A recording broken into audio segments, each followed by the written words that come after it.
MUTHUGANIRUA wa GIKUU kia uria wari mukaririgiti wa bodaboda Willis Mugambi uria waizikene muno ta Kiraku na kinyithitwe koti NTUKU ya NAARUA gucokia NTHITANGO. George Murithi nyuma ya kuthomerwa NTHITANGO koti-ini ya Chuka ni aregete na kuuga we atoragire Kiraku. Gukaririkanwa Kiraku atere uturo nyuma ya kurathwo akiri maandamano jaria jagitini akari gutetera Kioto kia muthaka uria woragini antu bakumenyeka ontere oiu IGAMBA riri rikagwetwa kairi tariki 21 cia mweri wa 6.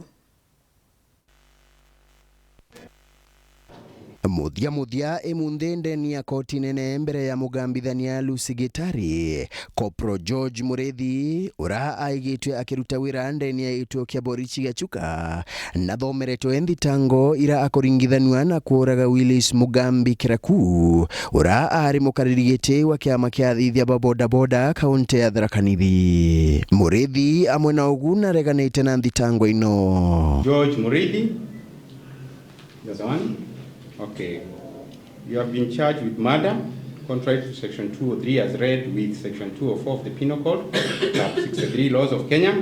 The particulars of the offense being that you, George Murithi, on the 8th day of April 2023 at Chuka Town, Kiangondo location within Meru South Sub-County in NAKANITE County, unlawfully murdered Willis Mugambi Japhet alias Kiraku. Is that true? It's true.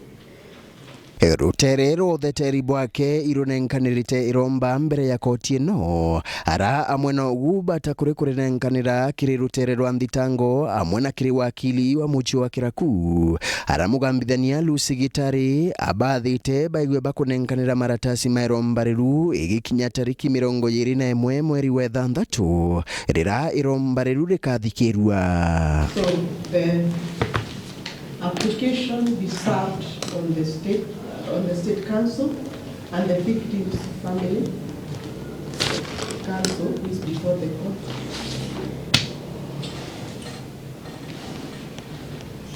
Within 5 days from today,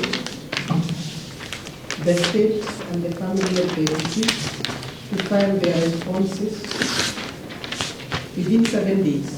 Enkiripotera Weru TV kuma gichigo bunge ya Chuka IGAMBA Ng'ombe Mbita wa Samuel Gaishima.